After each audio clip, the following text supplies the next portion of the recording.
Assalamualaikum warahmatullahi wabarakatuh. Halo Bapak, Ibu sekalian, sahabat sekalian, para operator Arkas dimanapun Anda berada. Kali ini kita akan kembali menjawab pertanyaan yang masuk di channel kita, yang mana kali ini ada pertanyaan dari Ibu Siti Hamdanah ya. Beliau bertanya soal tarik tunai, apakah harus input semua anggaran tahap 2 atau tidak ya. Nah, untuk Bapak Ibu sekalian yang mungkin saat ini juga punya pertanyaan yang kurang lebih sama dengan apa yang ditanyakan oleh Ibu Siti Hamdanah kali ini, silakan simak baik-baik sharing kita kali ini sampai selesai, jangan di skip ya. Dan tentu sebelum kita masuk ke dalam pembahasan dari pertanyaan tadi, seperti biasa silahkan untuk Bapak Ibu sekalian, sahabat sekalian yang mungkin saat ini kebetulan belum berlangganan di channel saya, silahkan klik tombol subscribe terlebih dahulu agar nanti kedepannya tidak ketinggalan update terbaru yang kita update di channel Imran Pesetia. Baiklah, mari kita mulai saja sharing kita kali ini. Nah, di sini terkait apakah tarik tunai itu harus input semua anggaran tahap 2 atau tidak. Nah, ini tentu tergantung dari kebutuhan anggaran yang ingin kita tarik. Misalkan maksudnya seperti ini. Jadi sebentar kita akan masuk dulu ke aplikasi Arkasnya ya. Nah, misalkan Bapak Ibu sekalian itu melakukan penarikan tunai di bulan September misalkan ya. Nah, di sini ada dua opsi. Ada beberapa lembaga yang langsung menarik tunai semua anggaran tahap 2, totalnya itu ditarik semua, kemudian disimpan di bendahara sekolah, itu ada.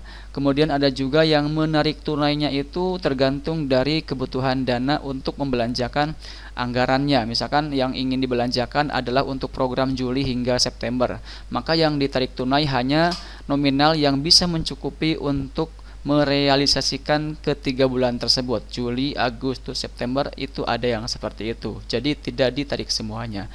Jadi di sini untuk nominal penarikan tentu ini sifatnya itu opsional, mau langsung tarik tunai semuanya boleh atau mungkin juga ditarik per bulan juga boleh. Nah, terkait pelaporan Bapak Ibu sekalian, pelaporan anggaran di BKU tentu di sini ada sebentar, ada kaitannya dengan apa yang sudah kita belanjakan. Contoh misalkan sekarang posisi kita berada di bulan September ya, kemudian dana tahap 2 nya baru masuk Agustus misalkan ya, tapi baru ditarik tunainya itu September, maka tentu di sini anggaran yang diinput pelaporannya di BKU itu adalah anggaran yang memang sudah benar-benar direalisasikan. Dan jika seandainya di September ini sudah melakukan tarik tunai, yang mana tarik tunai ini nominalnya minimal harus bisa memenuhi pembelanjaan anggaran untuk Juli hingga September, maka tentu untuk pelaporan Juli, Agustus pun dimasukkannya di September. Kenapa? Karena untuk pelaporan di BKU itu adalah merujuk kepada kapan kita merealisasikan kegiatan tersebut. Ya. Jadi jika seandainya memang untuk kegiatannya itu kita rencanakan di bulan Juli atau mungkin Agustus, tapi baru bisa kita laksanakan di September, maka tentu pelaporannya pun di bulan September. Sementara untuk yang bulan Juli, jika seandainya memang tidak ada transaksi apapun, tidak ada penarikan tunai, ya kan, dikarenakan misalkan dana tahap 2-nya baru masuk di rekeningnya itu Agustus, maka silakan bisa langsung tutup BKU untuk bulan Juli. Nah, kemudian mungkin ada lagi timbul sebuah pertanyaan ya. Bagaimana jika seandainya di bulan Juli itu memang dana tahap 2-nya itu belum masuk ya, belum ditarik tunai karena memang belum masuk ke rekening, tapi di lembaga tersebut sudah melakukan pembelanjaan namun menggunakan dana yang ada terlebih dahulu misalkan ya, baik itu menggunakan dana pribadi atau mungkin dana talang dari sumber yang lain. Nah, itu bagaimana untuk pelaporannya? Nah, jika seandainya demikian Bapak Ibu sekalian, untuk pelaporannya pun tetap nanti dilakukan setelah kita bisa melakukan tarik tunai untuk anggaran bosnya. Jadi jika seandainya kita baru melakukan tarik tunai di September, maka meskipun pembelanjaan dilakukan di Juli atau Agustus yang menggunakan dana pribadi, maka pelaporannya pun tetap dilakukan di bulan September. Ya, jadi nanti untuk teknis pelaporannya sebenarnya sudah pernah kita bahas juga di video sebelumnya, yang mana untuk caranya sama, tapi untuk di bagian langkah keduanya itu baru yang berbeda. Jadi supaya nanti Bapak Ibu sekalian ada gambaran, kita sekarang akan langsung praktekkan saja bagaimana cara untuk melaporkan sebuah pembelanjaan yang menggunakan dana pribadi terlebih dahulu, bukan dana bos, dengan alasan dana bosnya terlambat masuk, ya. Oke, contoh di sini kita akan masuk ke BKU bulan September, di mana di September ini anggaplah misalkan dana tahap 2-nya itu sudah masuk, ya, sudah ditarik tunai, yang mana kebetulan di tempat kita sendiri ini masuknya itu ke dalam gelombang 1 di bulan Agustus, tepatnya tanggal 8 Agustus kalau tidak salah, ya. Nah, sehingga misalkan di sini kita anggaplah baru melakukan tarik tunainya itu di September. Maka yang kita lakukan adalah buka BKU bulan Septembernya. Kemudian langkah yang pertama, sebentar kita akan hapus dulu, ya. Ini. Kemudian langkah pertama yang harus Bapak Ibu sekalian lakukan adalah melakukan tarik tunai terlebih dahulu, dan nanti inputkan tanggal yang sesuai dengan tanggal penarikan tunai dari banknya itu kapan. Nah, di sini biasanya kalau misalkan dana tahap 2-nya itu belum pernah kita tarik tunai di aplikasi Arkas, maka statusnya itu berada di dana non tunai. Maka untuk merubahnya menjadi dana tunai, kita harus melakukan penarikan tunai terlebih dahulu, ya. Caranya masuk ke sini, tarik tunai, kemudian masukkan tanggal penarikan tunainya itu kapan. Kapan kita melakukan tarik tunai secara cash dari bank untuk mengambil dana tahap 2-nya itu. Kapan misalkan, ya, anggaplah misalkan tanggal 1 September kita melakukan tarik tunai dari bank, ya. Maka di sini kita pilih 1 September. Kemudian di sini untuk nomina penarikannya juga pastikan sama dengan nomina yang Bapak Ibu sekalian tarik dari bank. Misalkan di sini anggaplah yang ditarik tunainya itu sebesar 5 juta rupiah, ya. Nah, kemudian akhiri dengan simpan.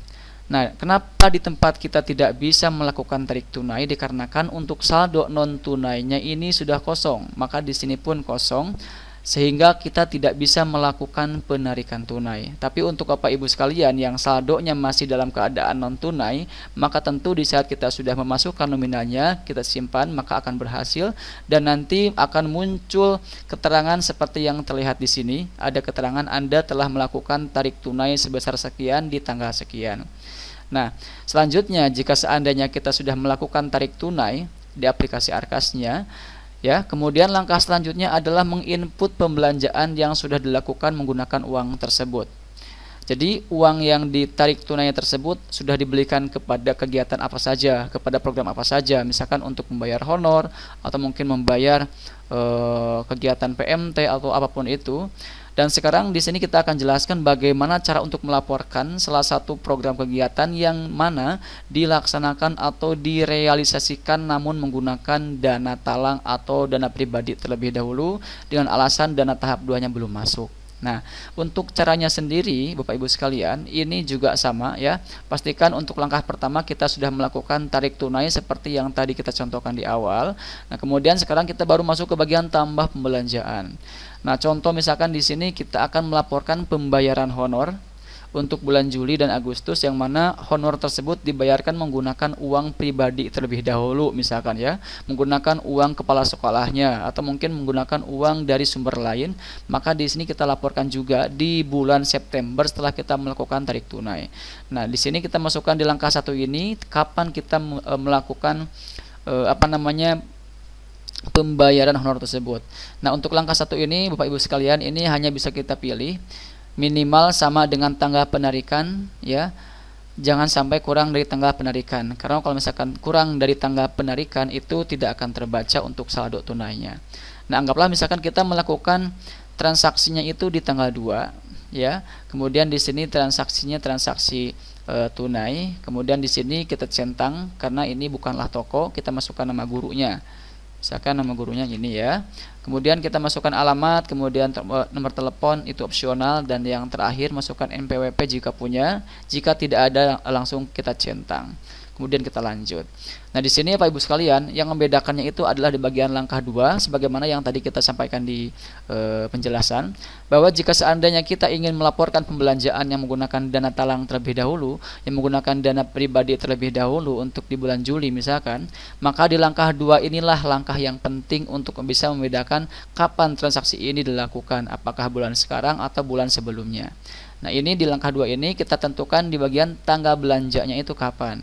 Nah, jika seandainya kita ingin ingin melaporkan pembelanjaan yang menggunakan dana pribadi untuk pembayaran honor bulan Juli, maka di sini kita pilih saja dulu bulannya, kemudian di sini kita pilih berarti bulan Juli ya. Nah, kemudian kapan kita membayarkan honor di bulan Juli tersebut? Anggaplah misalkan kita bayarkan di tanggal 17 Juli misalkan ya. Nah, kemudian di sini kita masukkan kegiatannya apa, misalkan untuk pembayaran honor ya. Ini masuknya ke operasional. Nah, kemudian kita centang honor siapa yang akan kita bayarkan. Ini misalkan ya, lanjut, simpan. Oke. Nah, sekarang kita sudah melaporkan pembelanjaan untuk honor yang dilakukan di bulan Juli, namun waktu itu menggunakan dana pribadi. Nah, untuk yang lainnya pun, jika seandainya ada pembelanjaan lain di bulan sebelumnya, maka untuk cara pelaporannya pun juga sama seperti halnya yang kita contohkan barusan ya, seperti itu. Baik, mungkin itu saja yang bisa kita sampaikan untuk menjawab pertanyaan dari teman kita kali ini. Jadi kesimpulannya adalah apakah tarik tunai itu harus input semua anggaran tahap 2? Jawabannya itu tidak harus Bapak Ibu sekalian ya. Jadi untuk tarik tunainya ini bisa ditarik sebagian dulu sesuai dengan kebutuhan dana yang kita perlukan untuk bisa merealisasikan semua perencanaan baik dari bulan sebelumnya hingga sekarang. Seperti itu. Baik, mungkin itu saja yang bisa kita sampaikan dan semoga ini bisa membantu. Kalau misalkan masih ada yang ingin ditanyakan kembali, silakan bisa bertanya kembali pada kolom komentar yang tersedia di video kita kali ini. Dan terakhir, ini penting, jangan lupa untuk dukung terus channel kita dengan mengklik tombol like, share, dan juga subscribe channel ini supaya nanti kedepannya tidak ketinggalan update terbaru yang kita update di channel Imran Prasetya. Wassalamualaikum warahmatullahi wabarakatuh.